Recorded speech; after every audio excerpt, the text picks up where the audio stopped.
The downtown diner hummed with a familiar rhythm of morning. Forks scraped plates. Coffee poured in steady streams. Regulars claimed their usual stools. Newspapers open, faces half awake. It was a kind of place where nothing ever happened. Until it did. A black SUV slid into a parking space out front. Two unmarked vehicles followed. No lights. No spectacle. The door creaked open.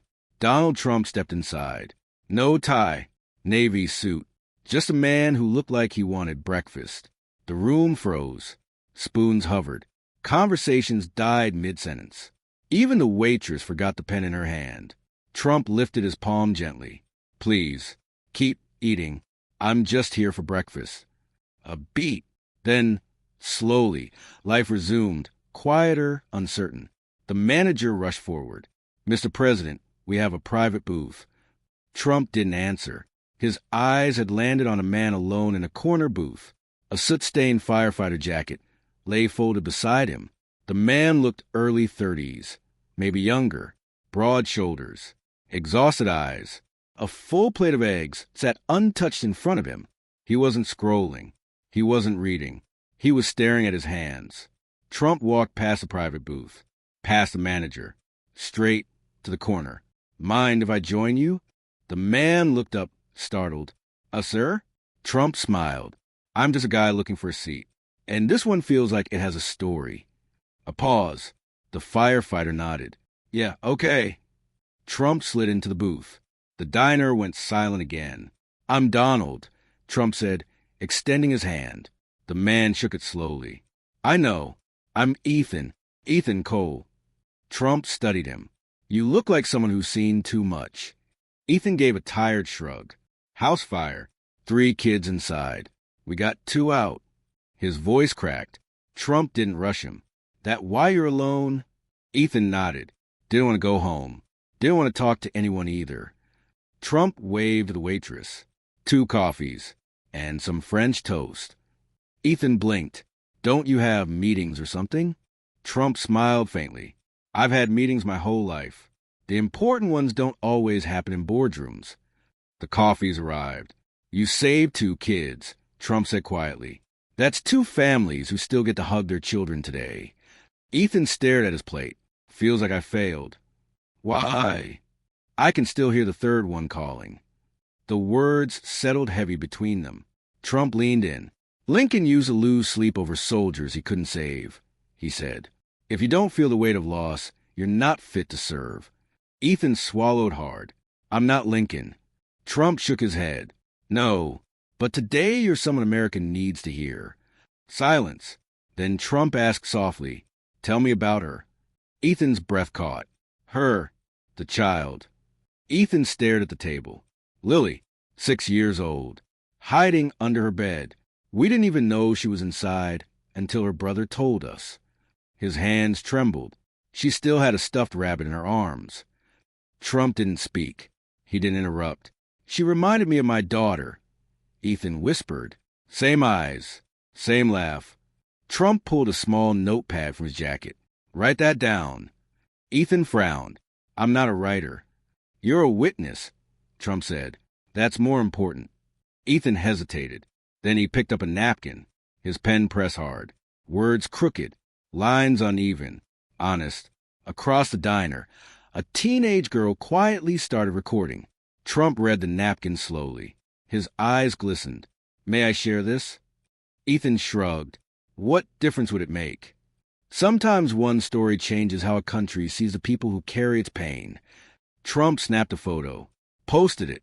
I had breakfast with Firefighter this morning. He told me about Lily. His words belonged to the world. Ethan watched unconvinced.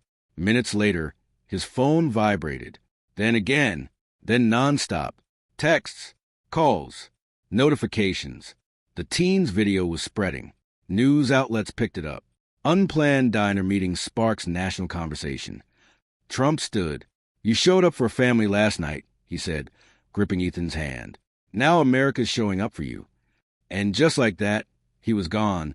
Ethan sat there with a folded napkin and a life that no longer looked the same. By that night, 5 million views on the napkin photo, 10 million on the video. But it wasn't the numbers that broke him. It was the messages. My husband is a firefighter. He never talks about his pain. Thank you. Lily sounds like my daughter. I'm crying. You made me feel less alone. Ethan's daughter, Ava, hugged him. My teacher showed your note in class. Ethan kissed her hair. Lily would have been your age. A week later, a call came from Washington. Trump wanted Ethan to speak at a firefighter tribute. You don't need a speech, Trump told him. Just tell the truth. So Ethan tried. Nothing sounded right. Until Ava looked up from her drawing. What would you say to someone who lost something big? He asked. She thought, I'd say you're not alone, even when it feels like you are. Ethan wrote that down. At the National Firefighters Memorial, Ethan stood backstage. Rows of families, photos of fallen heroes, flags, cameras. A week ago, he was a man staring at cold eggs. Now, he was carrying millions of stories with him. Not because he asked to, not because he wanted fame, but because grief, when spoken aloud, becomes connection. And connection becomes change. I in the front row. Trump sat quietly, hands folded, eyes fixed on the stage. A White House staffer leaned toward Ethan. You're on. Ethan's hands trembled as he stepped into the light. The room fell silent. He gripped the podium. I'm not a politician, he said. I'm a firefighter. I've pulled people out of flames, and I've lost people to them. A breath. Last week, I lost Lily. No coughs. No movement. She wasn't my daughter, Ethan continued, voice cracking. But she could have been, and I still hear her calling. Tears streaked down faces across the room. Something unexpected happened after that night, he said. I met a man in a diner. He didn't lecture me. He didn't try to fix me. He just listened. Ethan looked toward Trump, and because he shared my words, you're all here. Applause rippled softly. This isn't about going viral, Ethan said. It's about every first responder who's ever driven home, washed the soot off their hands, and cried where no one could see them. Silence. Then Trump stood. The crowd rose with him. Not thunderous. Reverent. Ethan had lit a fire. Not of destruction, but of hope. Backstage, Ethan sat alone, breathing hard. A staffer approached with an envelope. This was hand-delivered. Ethan opened it. Dear Mr. Cole, you don't know me, but you knew my daughter, Lily. I was too broken to speak at her funeral. Too lost to thank the people who tried to save her. Today I watched you cry for her when I couldn't. You honored her life. You gave her story wings. Thank you for not letting her be forgotten. Grace Morrison. Ethan closed his eyes.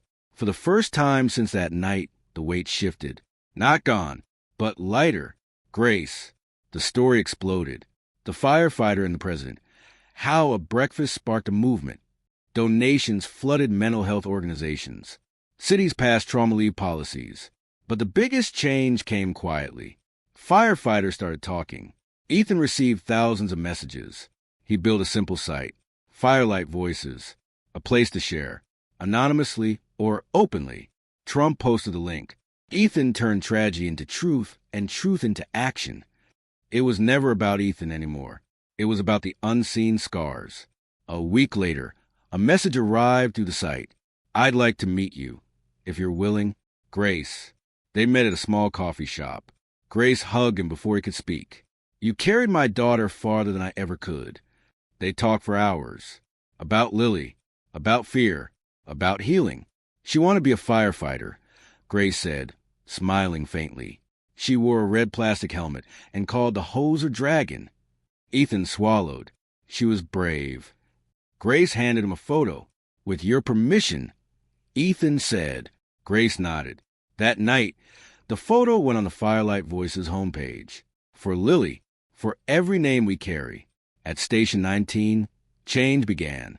Marcus, big, loud, unbreakable Marcus, pulled Ethan aside. I lost someone last year, he said quietly. Never told anyone. Want to talk?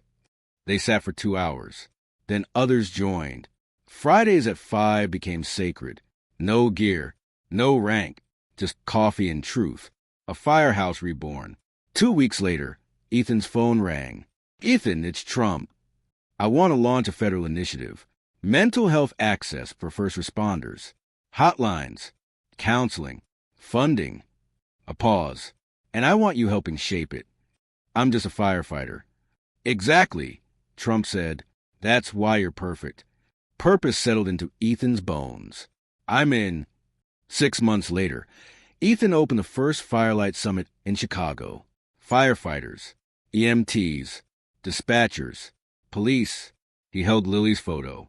I once wrote a note to a little girl who never got to grow up, he said. Today I write to all of you. You are not alone. You are not forgotten. Your fire may be silent, but it still burns. The room erupted.